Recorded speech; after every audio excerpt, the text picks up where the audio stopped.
One of the questions that we're often asked by prospective property owners when they're thinking about hiring us as their management company is they ask about pets and should they take a pet or not. And they always ask us now, do you charge a pet deposit?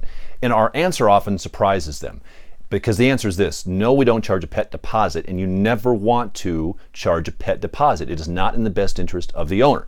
Now hold on, don't turn me off yet. Hear me out. Here's why you should not charge a specific pet deposit. And let's look at an example. So let's pretend you've got a property and you're renting out that property, and we'll say that the security deposit is $1,000. So a tenant comes in and says, hey, I'd like to rent your property. You say, great, the deposit's $1,000. And they say, well, I have a pet as well.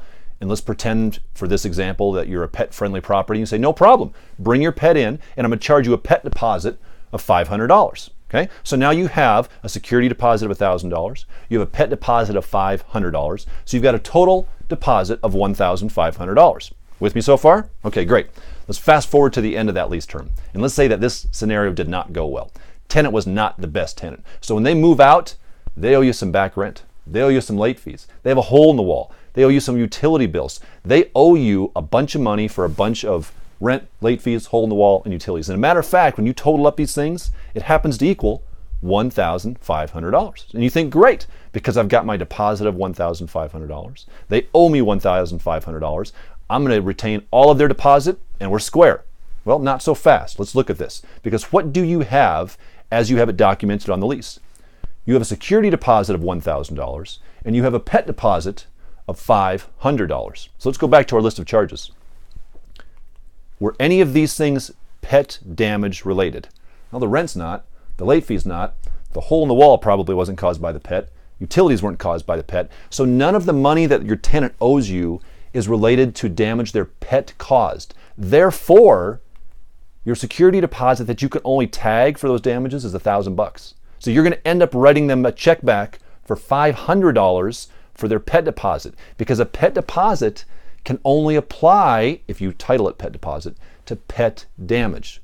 That's the key to the whole thing. So a better way of doing it is to simply take the total amount of the deposit and increase the overall security deposit. So if we backed up into our pretend example, when that tenant comes in and says, hey, I've got a pet, you say, great, no problem. But here's what's going to happen with the pet, Mr. Tenant. Your security deposit is going to increase overall to $1,500. Because now if you have a $1,500 security deposit, you can charge anything against that deposit.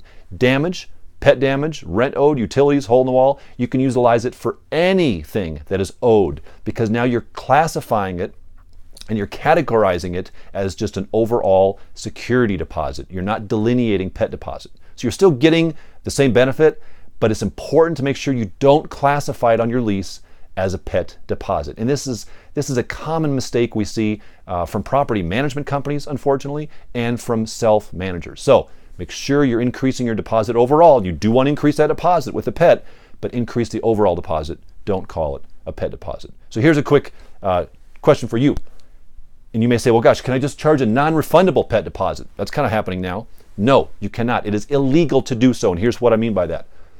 The word non-refundable and the word deposit, Colorado courts have said, they mean the opposite.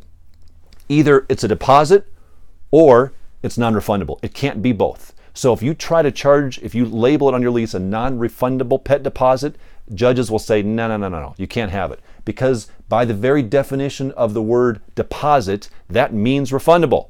So you can charge a non-refundable pet fee, but don't call it a non-refundable pet deposit, or you will lose out on the potential to retain that.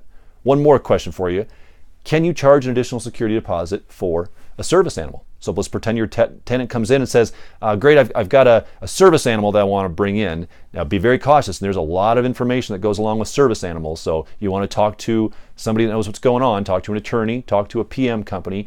But the answer to this question is a very definite, straightforward no.